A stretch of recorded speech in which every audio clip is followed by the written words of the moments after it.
Hi, everyone, and welcome to the WIM podcast. Women in Influencer Marketing is a first of its kind exclusive networking group made up of inspirational women. This podcast is where we explore influencer marketing and get real about women in business. Find us wherever you download podcasts, and of course, you can always find us at iamwim.com. That's iamwim.com. Hello, everyone, and welcome back to the WIM podcast.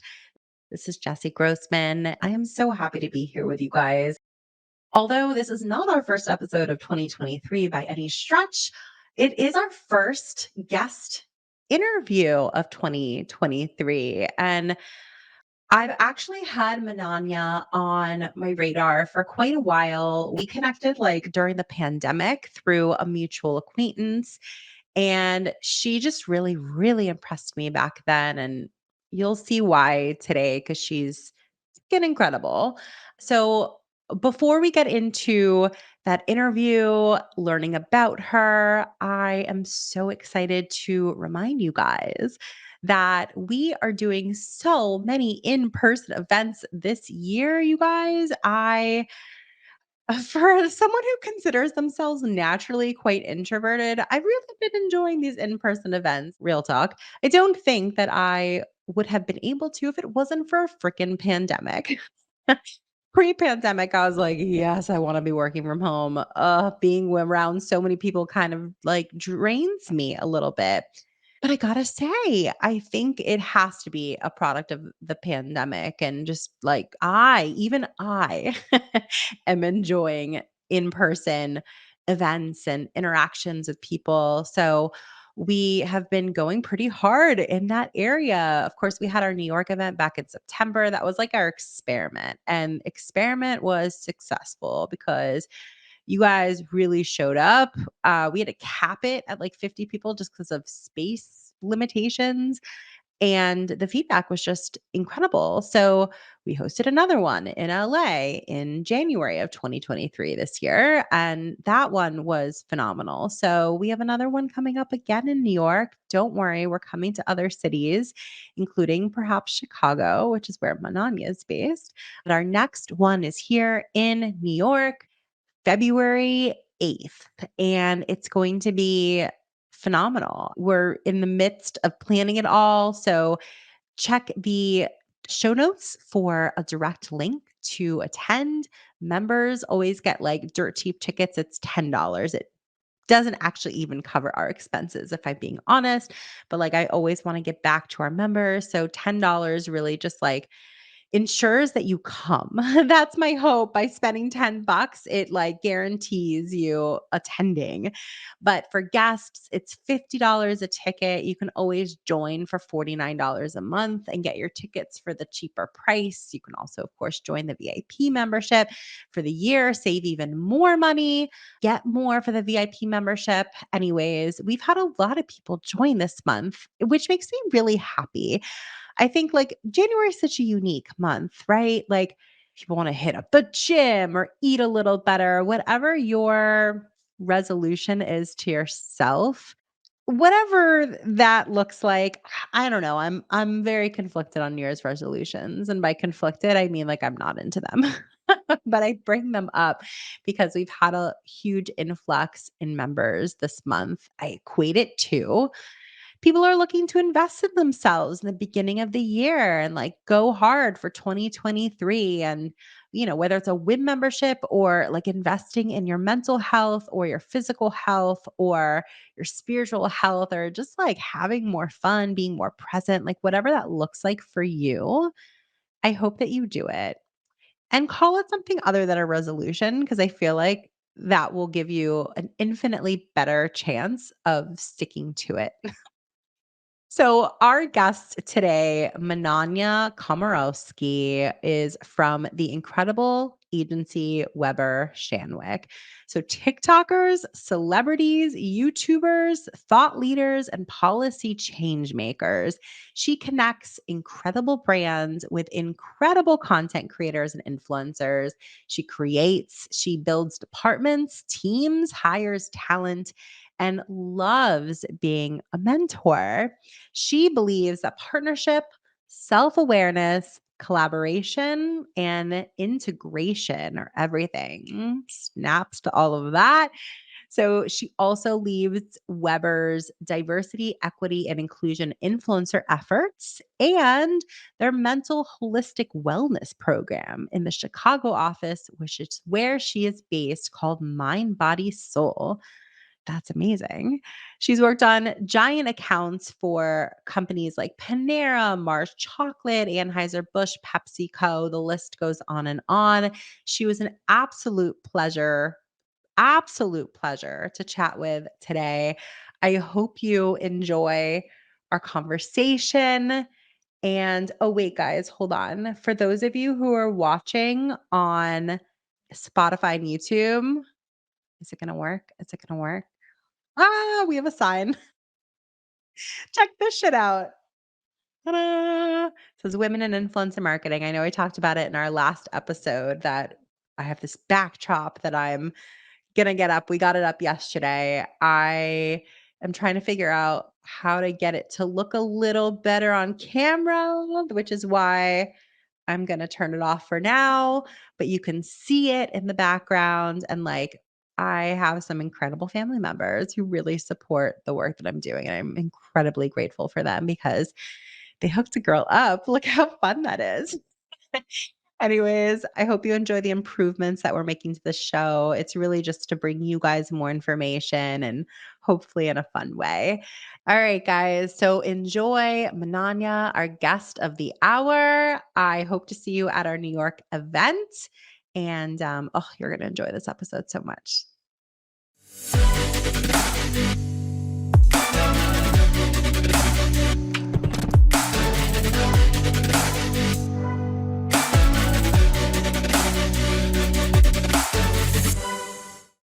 All right. So, everyone, thank you so much for joining. But my biggest thank you has to go to you, Mananya, for like joining us today on the show. I'm just super stoked to have you here. So, first and foremost, how are you? And thank you for joining. I'm doing great. It's a Monday. Let's tackle this week. So thanks for having me. 100%. You are our first guest of 2023. And Ooh. you are on my list. I don't think you know this. You are definitely on my list of people to come onto the show. So I was just really pleasantly like surprised and pleasantly and pleased when you just said yes to coming on. So thank you. I am just excited for our audience to like learn more about you, how you work with influencers, a little bit more about like your professional journey.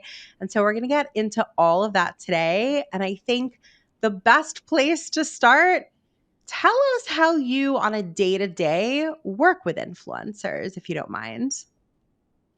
Not at all. So I lead a wonderful team at Weber Shandwick of influencer strategists. And at the end of the day, what we do is build relationships with brands and influencers and creators for the communities, the people out there, right? So it can include anything from, just a day in the life of my team is identification, providing strategy, engaging with influencers, outreaching, contracting, negotiations, all the way to kind of like just working with them on their content, talking them through brand updates, product launches, all the way to the end. And of course, that includes also working with multiple teams that we have at Weber, the creatives, the brand planning team, our social team. So it's really something that I'm very proud of that we've expanded through the years, which is our influencer capabilities and offerings, because we really try to make sure that everything we do is purposeful and meaningful. And one of our focus areas really ensuring that there's some sort of meetability, so an earned first mentality, and also making sure that we're in culture. So that's what we do on a day to day. That's what I do. I oversee an entire team that do this coast to coast. And it's been honestly a pleasure and a blessing, because I do think that we actually have one of the coolest jobs ever, which is working with people every day. Totally. I love that so much. And so you yourself are based in Chicago. Where is your team? You say everyone's coast to coast. Like, are you guys fully remote? Do you have offices all over the country? Where is everybody? So we have a hybrid model, and I'm in Chicago, but I have teams from like LA to New York, anywhere in between. I do believe that in our world, we have to be agile, right? Because things change all the time. It's so quick and fast paced. So the team is coast to coast, me in Chicago, but I'm always in New York because that's actually where Weber's HQ is. I love it. All right. Well, we'll have to definitely get together next time you're in New York, but Yes. I love Chicago. So I think it's super cool that you're based there. And we were talking a little bit before we started recording, and like the one event that we ever held in person in Chicago, I was like floored with how many people showed up and like showed up with enthusiasm. And it was absolutely one of our best in person events ever. And it's very memorable. So we've got to come back to Chicago. You've been at Weber for, I think, almost like 12 years now, if I read correctly on your LinkedIn. And I Mhm. feel like that's an outlier just to be at the same company for so long. So I'm very intrigued by that because you have a reputation in such a good way. Like we were introduced by a mutual person and who had such wonderful things to say. So like you've got options and you've got incredible talent. How has Weber kept you there for so long? So, yes, it's true. Agency folks, I've actually only been at agencies, and it is true that we do usually jump around quite a bit. And I've been at multiple agencies prior to landing as a boomerang at Weber Shandwick. So I did start at Weber as a goodness, I think an account supervisor. And then I stayed there for a couple of years and I left and came back. So I'm a boomerang. And we actually have a lot of boomerangers at Weber Shandwick. And I do think that it's because of our human first, people first mentality at Weber. And also the fact that you can pave your own path here. I actually co-started the influencer team about 11 years ago. And it was with me and another person who's no longer at Weber Shandwick. But it's been really great to see how the influencer team has evolved through the years, even when I was gone. And now, having been back almost 6 years at Weber as a boomerang, it's really great that we've been able to have the support of our senior leadership to really do anything we feel is appropriate for our clients. That's looking at also the media landscape and where it's going and taking risks. I mean, risks is huge. And, especially in terms of like an agency environment, which I've never worked at. So I can't speak from firsthand experience. I've only worked at a talent agency, not like a brand facing agency. But I can imagine like there's, some bureaucracy or like hoops to jump through just because you guys are so big and so well known and things like that. So to hear you say that, they encourage you guys to take risks and pave your own path and you created this, department in the first place, like that's really exciting to hear. You also, if we're going back further, have a degree in organizational communications, I read, and a minor in graphic design. Now, you and I'm not going to ask your age, but like we're close enough in age that I can probably presume that they didn't have an influencer marketing degree when you and I were in school. They certainly didn't when I was there. I think they're just starting to have like classes and degrees in it, which is fascinating to me. I would love to hear what the through line is, though, for you to what you do today. I'm sure you use some of that degree or what you learned from being in that sort of program and thinking with that mindset. So, what's that through line to you? No, it's a great question. And I actually think about this quite often too. When I reflect upon, that first day in advertising 101 in school, college course, I actually did not think I would be here doing influencer marketing as a dedicated, passionate career. Again, like you stated, it didn't exist back then, right? But organization communications is really the craft of working with a lot of people, humans, and really understanding how to identify and also solve issues. And that is why My degree in organizational communications, though, it was a concentration in advertising with a minor in graphic design, which I did that purposely, which is that minor in graphic design, because I wanted to understand the inner workings of an agency and also have this sort of creative background to go along with my org comms degree. And naturally, I am or I like to think that I am a creative person, but first and foremost, I love people. So the through line here is truly working with creators and influencers. I've been able to build the relationships, identify, areas of opportunities, cultivate those relationships for my brand or my brands. And therefore, it's been amazing because in order to be a great strategist, you really truly have to just love humans. But with the creative lens added onto everything, it actually just makes that relationship between you and the creator just so much more impactful, shall we say. So, real talk. I feel like, I could be wrong, but like, even people like yourself who are like, I love working with people. I love working with people. And I'm kind of the opposite. I like being a solopreneur. I like having other people. Oh, no, I've never heard that Oh, word. no? Ooh, Oh, girl, solopreneur, all by myself. Like, sure, I have contractors and what love have it. you, but like, I've had a team of people when I had my company, and I prefer sort of like working on my own. But for those of us like yourself who say like, oh, I get the sense that you thrive working with people. I can Yes, imagine there are still difficult situations, a difficult client, a difficult like employee, like, or just a difficult situation. How do you like that's yes. something that everyone listening to the show can, I assume, relate to. How do you navigate through those situations as somebody who does consider themselves really good with people? Teach people like us how to be better. Sure. I always think that I probably should have had a triple degree in then sociology and psychology.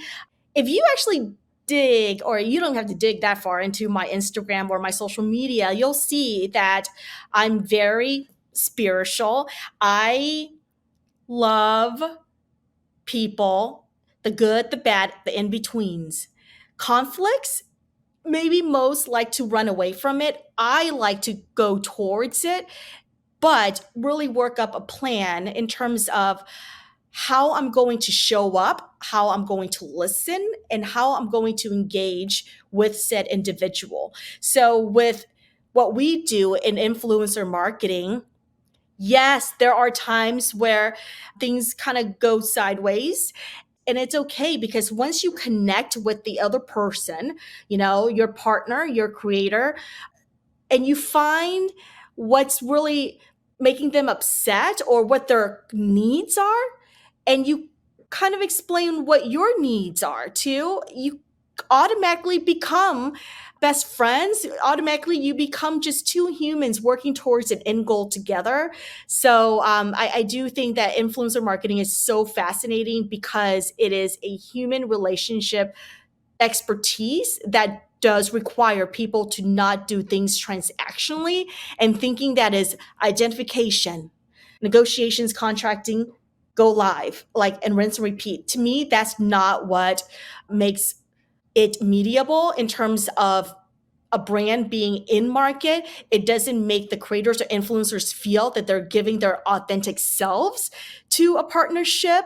And honestly, it doesn't make me or my team feel that we have an enriched careers if we actually don't bring that sort of EQ and heart in terms of what influencer marketing sometimes has become transactional. That's not something that, we truly believe. We do believe in the arts and the science, but really the heart of it all is so important. I love that. I mean, I think I agree. Like I've witnessed some people just fall into the trap, where I think part of it is because people are just trying to do a lot of this work at scale.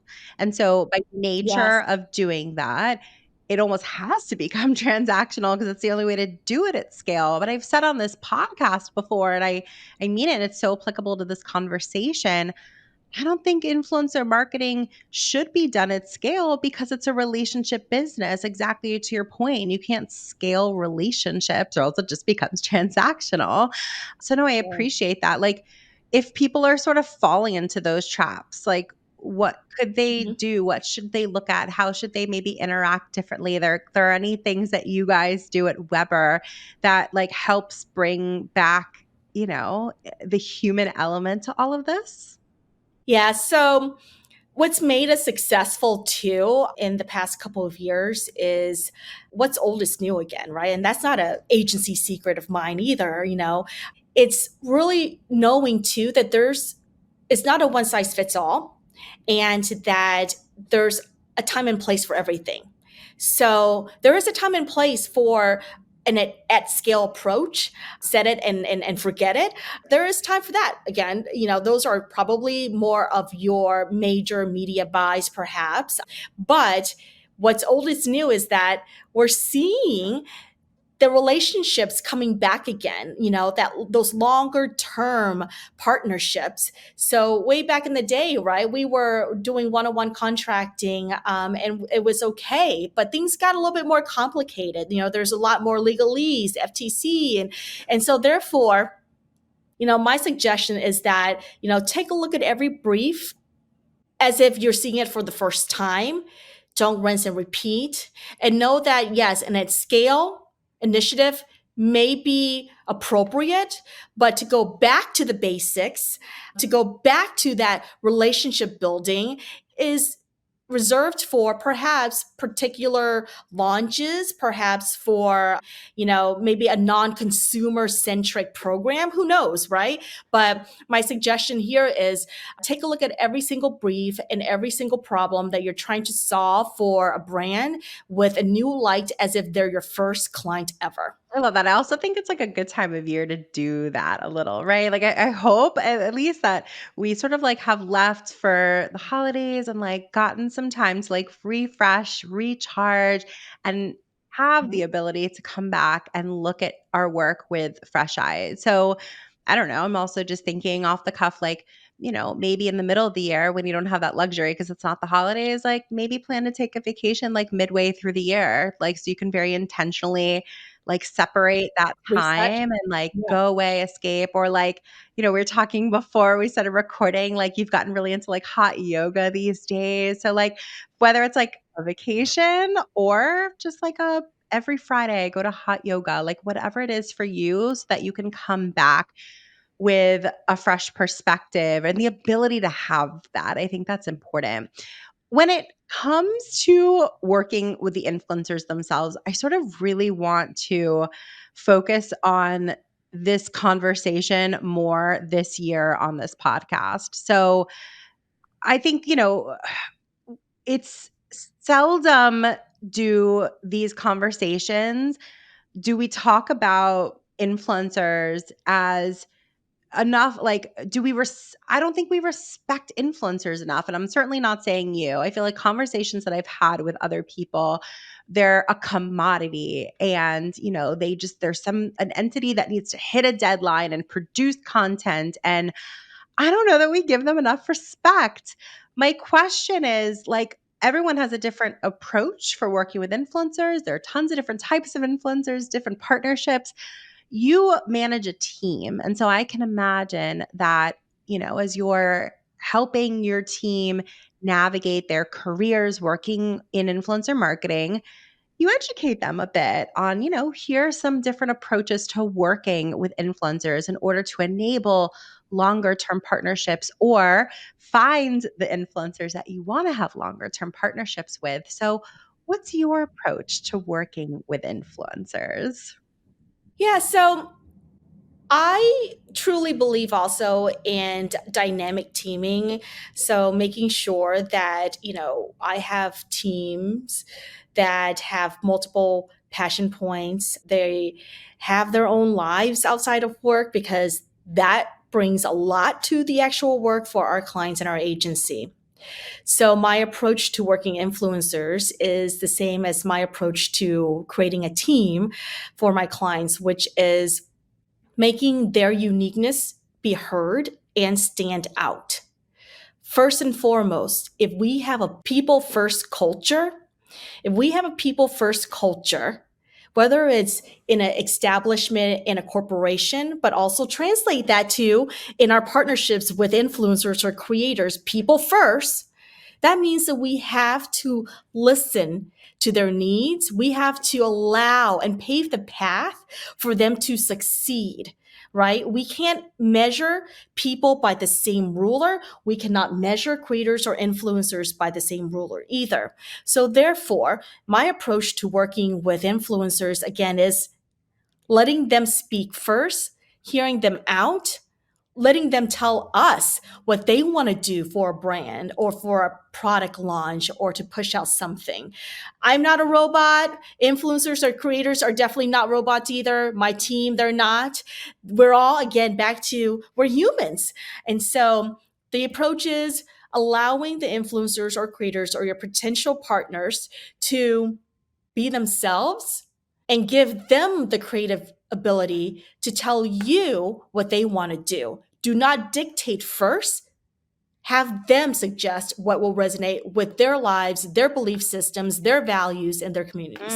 What really resonated, especially with what you just said, is like allow them to be able to be themselves. And I feel like it takes skill to be able to cultivate an environment for anybody to like really truly feel comfortable enough to be themselves. Yep. How do you do that? How can you do that? Well, sure. And again, it goes back to you can't look at every need and every brief the same way. So there are clients, right, that may require a certain KPI or a certain number to meet as far as impressions or goals. And that's where perhaps what I just stated may not apply here. And that's where perhaps maybe just pushing out content at scale is the solution. And correct me if I'm wrong, but I really truly believe that there are also creators and influencers who may prefer an at scale approach where they just churn out turnkey content too, right? Because also influencers, they may have different priorities in life as far as how they want to show up to society and to us as a creator or influencer. So how I do that is knowing what the brief is, and because I am really deep into culture along with my team, we can easily identify some of our friendlies that we want to work with for a longer term relationship, the one on one that's pushing like more of an earned first approach. But there are times, again, if the brief says otherwise, there are also plenty of partners, right, that are okay and actually may prefer just churning out a whole bunch of content, having more of a direct marketing play as far as their like messaging and also the content they produce. And so it's just honestly taking every single opportunity that comes at you as if it's the first reset you've got to do for the year. I love that. I appreciate that so much. So let's talk about finding the best partners. There are a number of different ways to do that. There are tools out there. There's like your own brain, your own Rolodex, like Yeah. following people on a work account. Like there's a number of different tactics. Are there any tips that you have for finding the best partners?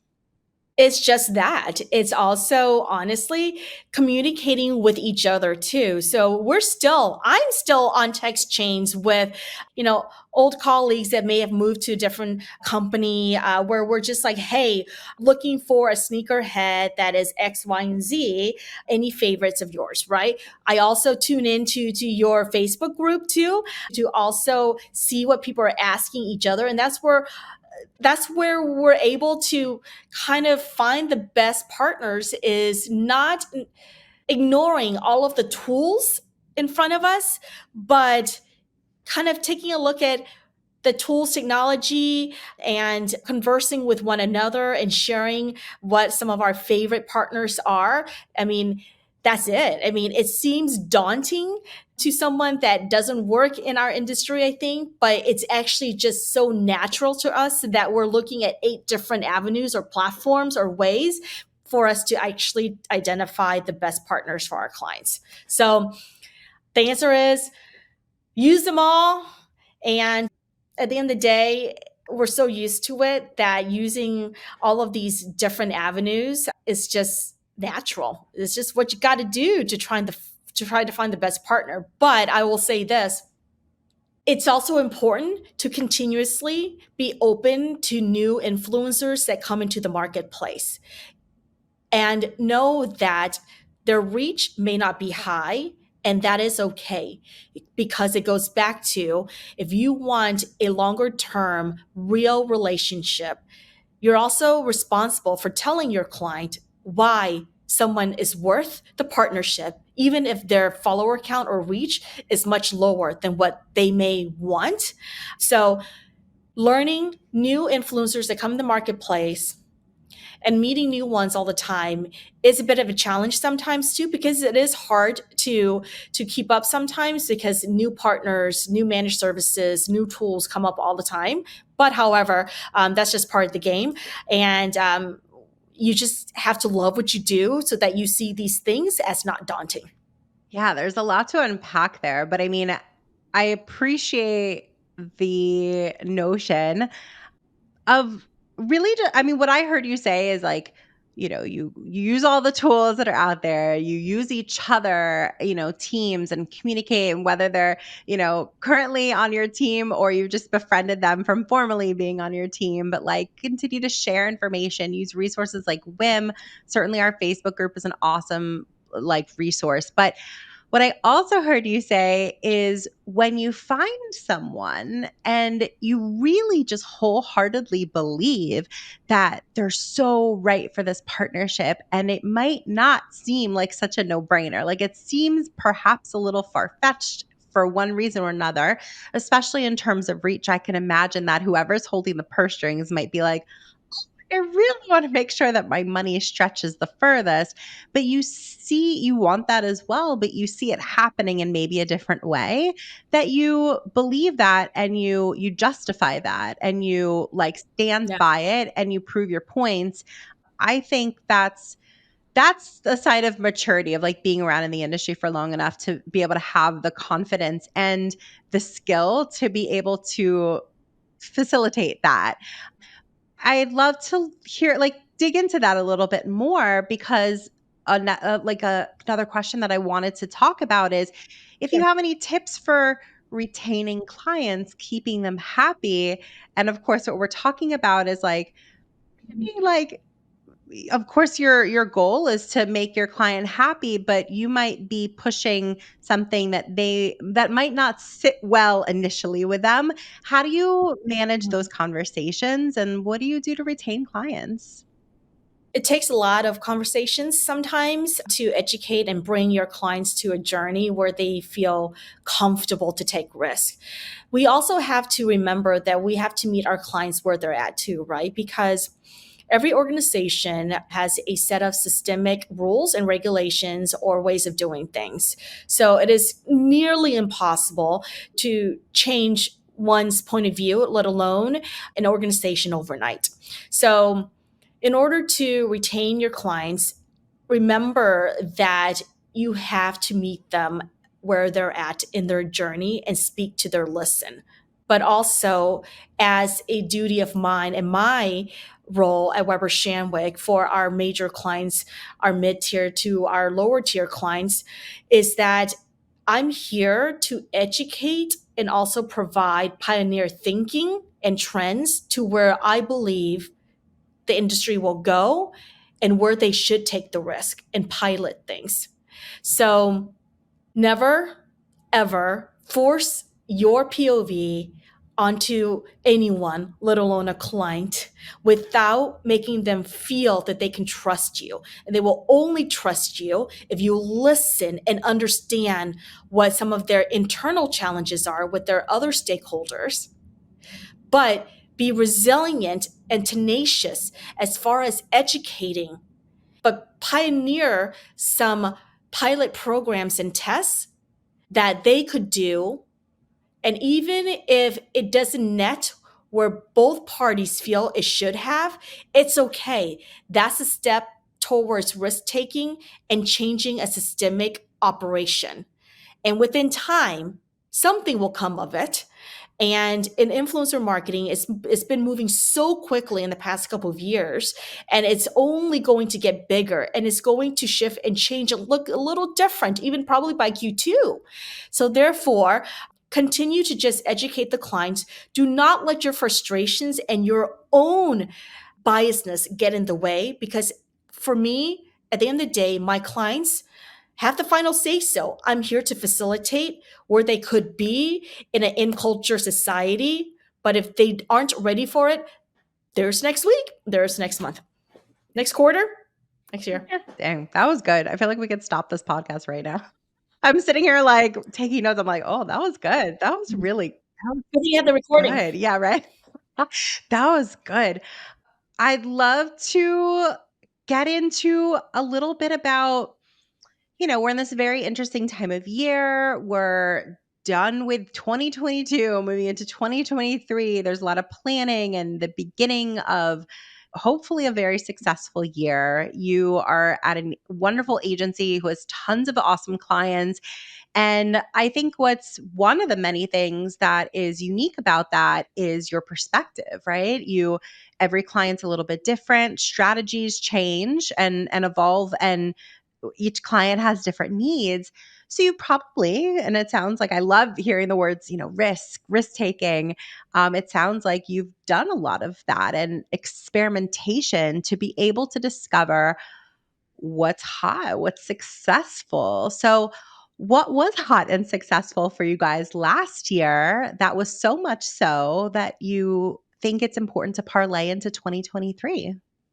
My take on this and my observation has been that everyone wants to do influencer marketing now. Everyone wants a piece of this influencer marketing business. And, I still recall way back when a PR agency, we were doing blogger relations. And that was honestly just an added value to a media plan, right? But now it's become sometimes the center of some media plans. And so, what I think we've all seen is that everyone will go to market with an approach saying they are doing influencer marketing. But, I can challenge and say, well, what does that really mean, right? It's not just set it and forget it. And it's not just in one on one contracting and relationship building isn't as easy as one may think, because you have to actually love humans, and you've got to actually build those relationships, short and long term. So what I started to see that really revved up by like Q3 of last year was a lot of non-influencer agencies that were maybe doing more linear or traditional advertising are now wanting to get into the game. And so in 2023, what I feel is an opportunity that I think we can all embrace better is working better together, right? Making sure that the swim lanes aren't really there anymore, and making sure that when we're looking at influencer marketing together, whatever disciplines, that there's a time and a place for influencer marketing from a PR standpoint, from a corp comms, from a media, from above the line standpoint, right? So it's that is seeing and being excited that other individuals are wanting to play the game with us, but also making sure that everyone understands what the game has been played like, so that we can come together and just like really win it together. So that's what I see parlaying into this year. Is it's become a truly integrated approach, or at least there's integrated interests. But how does that play together when you've got, PR, media, traditional advertising, and such? So we'll see. Integrated media approach. What does that look like with influencer marketing today, with all multiple players now being interested, play the game with I us? want to see what it looks like in 2023. I'm excited. I agree. I think that's like a really interesting, it's very spot on. And I think time will tell. We'll have this conversation again in December and see what we experience. Oh gosh, pin me for that one. We'll see. I will. I'll tell you what happened to the I year. will for sure. So I have a feeling that a lot of our listeners are really going to enjoy this conversation and would love to get in touch with you. So some people come on here and share their LinkedIn, their email, their Instagram. What's the best way for our listeners to get in touch with you? Definitely LinkedIn is number one, and that's Mananya Komorowski. And on my Instagram, probably is the second easiest one because that's definitely a shorter name. My husband's name is Stan, and I'm Mananya. Therefore, we're Stananya on Instagram. So that's Stananya. So you can hit up Stananya there, or just find me on LinkedIn and send me a I message. love that so much, Tananya. That's good. Oh, you're like the Benefers of the world. That's Right. so good. We will link all of that in the show notes for you guys. Mananya, thank you so much for coming on today. Such good insights. And I'm just excited to see like what additional things you and your team are gonna achieve this year. So thank you so much for coming on today. Thank you for having me. Thank you. It's been fun. Bye, everyone. If you enjoyed this episode, we gotta have you back. Check out our website for more ways to get involved, including all the information you need about joining our collective. You can check out all the information at iamwim.com. Leave us a review, a rating, but the most important thing that we could ask you to do is to share this podcast. Thanks for listening. Tune in next week. Tune in next week.